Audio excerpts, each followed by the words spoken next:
Bonjour à tous et bienvenue pour la matinale, l'émission quotidienne de CMC Markets qui débute à 10 heures. Je suis Nicolas Chéron, stratégiste pour vous servir et nous sommes aujourd'hui le lundi 6 mars 2017. Le titre du jour est Une semaine très politique et c'est d'ailleurs 2 semaines de politique en fait que nous avons devant nous. On commence par la politique en France en ce début de semaine avec Nicolas Sarkozy qui écrit sur Twitter ce matin qu'une réunion en urgence est en train d'être faite avec potentiellement Alain Juppé, avec François Fillon. La droite tente désespérément de se réorganiser. Alain Juppé a expliqué qu'il ferait un discours ce matin à 10h30. Va-t-il se présenter? Va-t-il prendre la place de François Fillon? C'est le suspense en tous les cas, que de rebondissements sur ces élections françaises à 1 mois et demi de l'élection. Politique encore jeudi avec la BCE, avec Mario Draghi qui devrait nous expliquer comment il lit l'inflation. En effet, pour la première fois, on a vu l'inflation en zone euro la semaine dernière être en ligne avec les attentes de la BCE, autour de 2%. Mario Draghi devrait nous expliquer qu'effectivement c'est une bonne chose, que son plan de quantitative easing a fonctionné, que l'inflation est remontée proche des 2%, mais il devrait malgré tout dire que ce n'est pas parce que l'inflation remonte à ce niveau-là qu'elle est sustainable, c'est-à-dire qu'elle va tenir dans le temps. Et puis d'autre part, Mario Draghi a souvent parlé des effets volatiles, c'est-à-dire notamment du prix de l'énergie dans l'inflation européenne, car hors éléments volatiles, l'inflation core, l'inflation en Europe est à 0,9%, donc bien loin des 2% de la BCE. Et donc, je pense que Draghi ne bougera pas par rapport à son quantitative easing. Mais en tous les cas, les opérateurs, eux, anticipent que petit à petit, ce quantitative easing puisse être retiré. Et c'est ce qui, notamment, donne de la robustesse à l'euro. Vendredi, politique encore, puisque nous aurons la publication des NFP, les Non-Farm Payroll. Et en fonction de ce chiffre, cela viendra renforcer ou non le scénario d'une hausse de taux la semaine prochaine, non pas cette semaine, mais le mercredi 7, 8, 15, le mercredi 15 mars. Le 15 mars, on a les élections en Hollande, avec des risques de voir l'extrême droite également faire un gros score. Et on a la politique monétaire américaine avec une possible hausse de taux. Donc voilà, beaucoup de politique en France, politique de la BCE, politique de la Fed. 2 semaines de politique devant nous, de la macroéconomie également. En tous les cas, gardez cela en tête, ça va engendrer des décalages sur les marchés, un peu de stress, un peu de tension. Soyez-en donc conscients. Voilà pour cette introduction, je salue tous ceux qui viennent de nous rejoindre en cours de route et je salue également tous ceux qui nous regardent sur YouTube. Avant toute chose, voici un avertissement sur le caractère purement informatif de cette présentation. Je vous invite à en prendre note. Vous pouvez, comme tous les matins, utiliser les fonctions de chat et de questions-réponses en haut de votre écran pour pouvoir converser avec moi. Dans cette émission, on verra ensemble les dernières actualités, marché, macro, actions, les statistiques économiques passées et à venir. Et bien évidemment, je répondrai à vos éventuelles questions. Alors, en termes d'actualité marché, la consolidation du S&P 500 débutée jeudi dernier perdure. En fait, mercredi dernier, le S&P 500 a littéralement explosé, puis jeudi, il a consolidé, vendredi, il s'est stabilisé à plat, aujourd'hui, lundi, en début de semaine, il continue de consolider. J'ai envie de dire enfin, on a eu 4 mois, novembre, décembre, janvier, février, de fortes hausses sur les indices américains et européens. On a enchaîné des nouveaux records historiques sur tous les indices américains, que ce soit l'indice des small caps, le S&P 500, le Nasdaq 100, le Dow Jones industriel. On fêtait en fait les plans de Donald Trump, la remontée des chiffres macroéconomiques, les perspectives de début d'année qui étaient plutôt bonnes d'après de nombreuses institutions, que ce soit la Banque mondiale ou que ce soit la Commission européenne. En début d'année, tout le monde y est allé de sa petite révision à la hausse de l'inflation, de la croissance, bref, des perspectives économiques dans pratiquement toutes les zones. Voilà, ça a eu un impact fort. On a eu 2 mois de hausse discontinue. Et là, on se stabilise enfin. On se stabilise sur donc des records historiques sur le S&P 500, sur le CAC et le DAX, on consolide sous les records annuels inscrits la semaine dernière. On est allé chercher 12 100 sur le DAX, il consolide désormais sous les 12 000 points, autour de 11 950 points. Puis le CAC 40 qui est allé chercher, effronté qu'il est, les 5000 points tout seul, alors que les indices US consolidaient, le DAX consolidait. Vendredi, le CAC, il y est allé. Il a fait son rallye et il est allé chercher son seuil psychologique, un objectif majeur de moyen terme, les fameux 5000 points. Et depuis, donc, on consolide gentiment sur l'ensemble de ces indices. On va attendre de voir si à un moment donné, il y a une accélération baissière, des cassures de support, auquel cas, il faudrait être prudent sur la hausse, sur la suite. Et puis en attendant, donc on verra aussi si les indices américains arrivent à un moment sur un support et y réagissent positivement. Si les indices américains consolident quelques séances et reviennent sur les moyennes mobiles haussières, prennent appui dessus et relancent à la hausse, on serait toujours dans des dynamiques haussières avec des perspectives de nouveaux records. Si au contraire on casse des supports, si les échéances politiques font peur, il ne serait pas étonnant qu'on ait une respiration, voire une correction sur ces marchés qui, depuis 3-4 mois, sont vraiment très haussiers. L'or est désormais neutre. On avait vu la semaine dernière que l'or était dans un canal haussier dont la borne basse, la borne en soutien, était vers 1235-1240 $. On a finalement violemment cassé ce support en fin de semaine et on s'est stabilisé autour des 1230 $. On a pris appui sur les 1220, seuil psychologique mais également technique, ancienne résistance devenue support, c'est un seuil très clair. Et puis les plus hauts annuels, ce sont les 1255 qui font désormais résistance. On avait vu ensemble déjà il y a 10 jours que l'or sous les 1260 n'arrivait plus à monter et pouvait corriger. C'est le cas, on a corrigé, on est revenu vers une zone de support et désormais la tendance est neutre. Elle n'est ni haussière ni baissière, elle est neutre. Le pétrole, lui, tente difficilement de s'accrocher aux 53 $. En fait, jeudi dernier, les cours du pétrole ont cassé le support des 53 que l'on avait identifié. Et vendredi, grâce à la baisse du pétrole, grâce à la baisse du dollar, les cours du pétrole sont remontés, se sont stabilisés, ont clôturé sous les 53. En ce début de semaine, on est en dessous des 53 $, car le pétrole est un actif risqué, et tout comme les indices boursiers, quand il n'y a pas de fort appétit pour le risque, eh bien, on a tendance à consolider. J'aurais tendance à dire que le pétrole n'est plus haussier, mais qu'il est neutre. Il est neutre entre 51, son support de début d'année, et les 54,60, la résistance sous laquelle il a échoué à plusieurs reprises également cette année.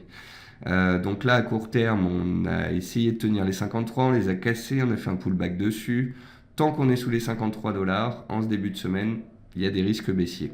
Si et seulement si on regagne les 53 $, on accélère au-dessus, les acheteurs reprennent la main et les plus hauts annuels sont en visée. Mais sous les 53 $, j'aurais tendance à faire preuve d'un peu plus de neutralité.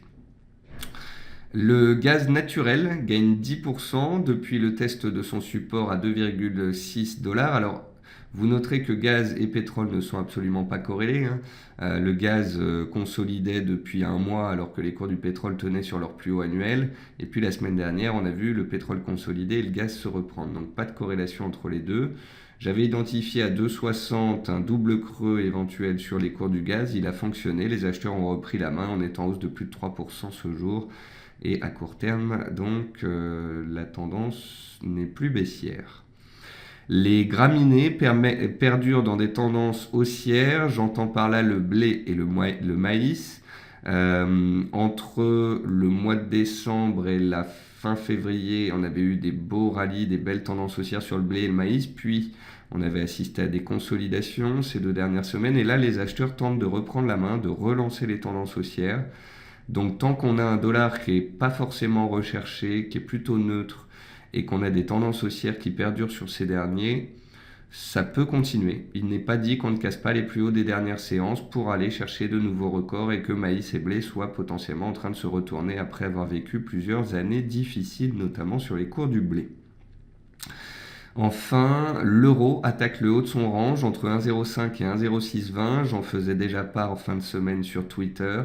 Malgré la tenue et la force du dollar jeudi dernier, l'euro tenait très bien. Et lorsque le dollar s'est cassé la figure vendredi dernier, l'euro, lui, a rattaqué directement le haut de son range et tente de le dépasser ce matin.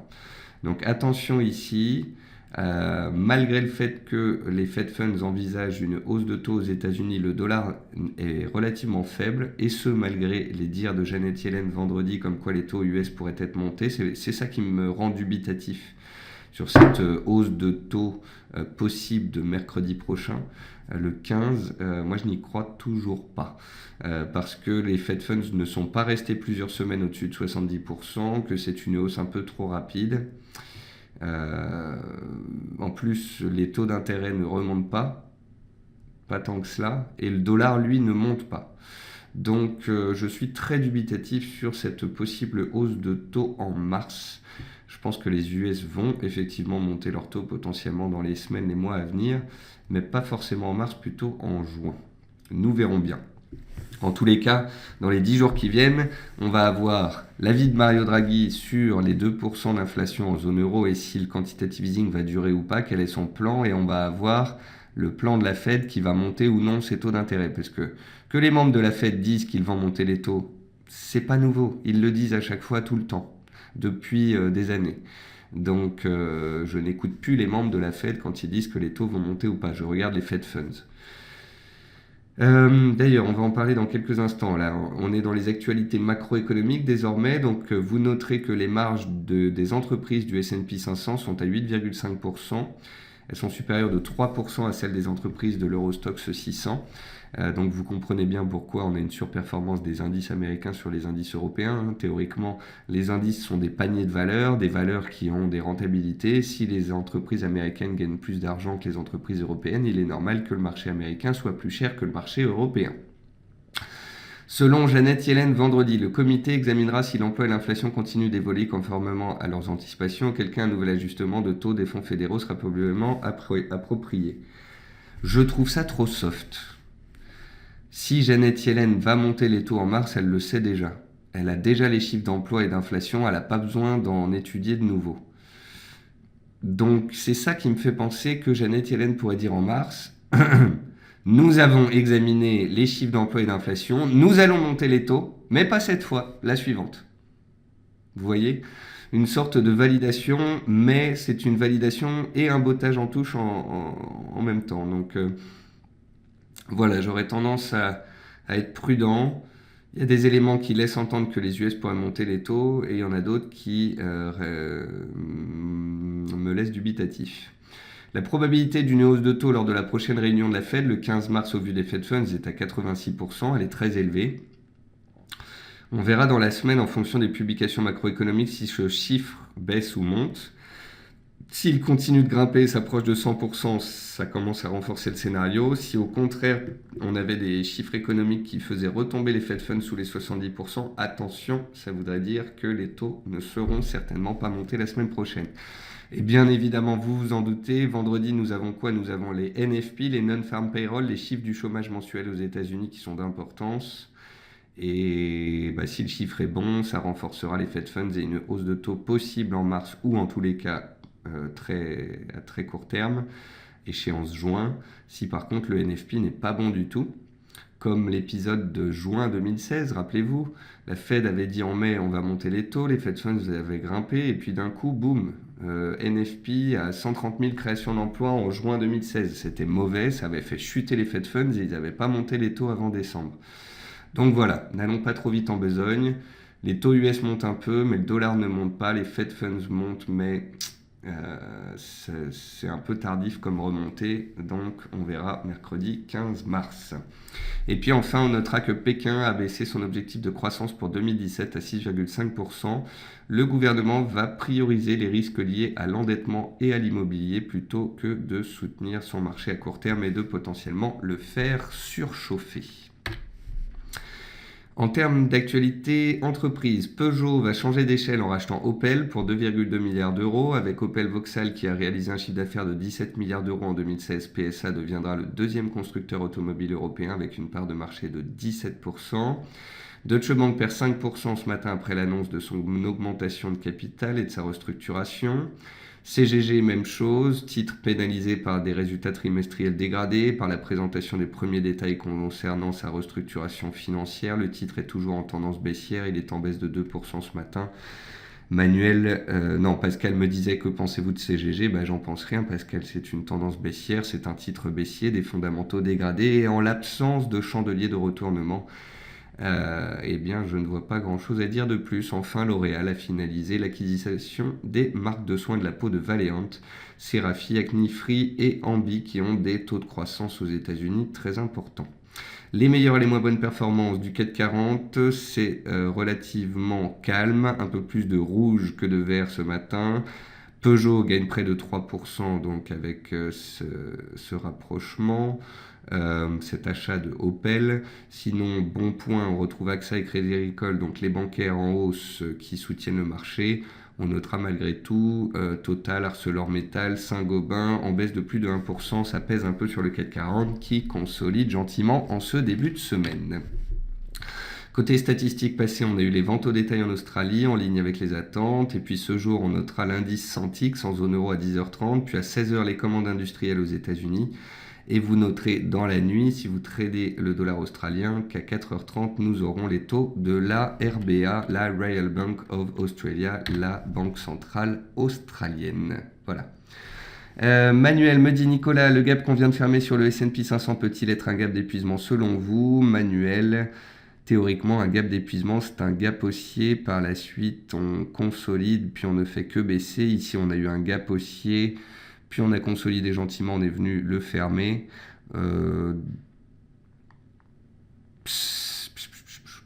Il y a l'esprit, si vous voulez, dans le sens où on a fait ce gap, on a fait une hausse, et c'était la dernière séance de hausse. Mais généralement, un gap d'épuisement, c'est un gap où on gappe le matin, et puis on le ferme l'après-midi, et ensuite ça ne fait que baisser. Donc je n'aurais pas tendance à le considérer comme un gap d'épuisement, mais j'aurais tendance à faire attention parce que la semaine dernière, on a eu une forte hausse du S&P 500, puis une consolidation pour revenir chercher la base du chandelier haussier de mercredi dernier. Et en ce début de semaine, j'aurais tendance à être un peu prudent, à patienter, car comme je vous l'ai expliqué, ce sera une semaine, voire 2 semaines très politiques.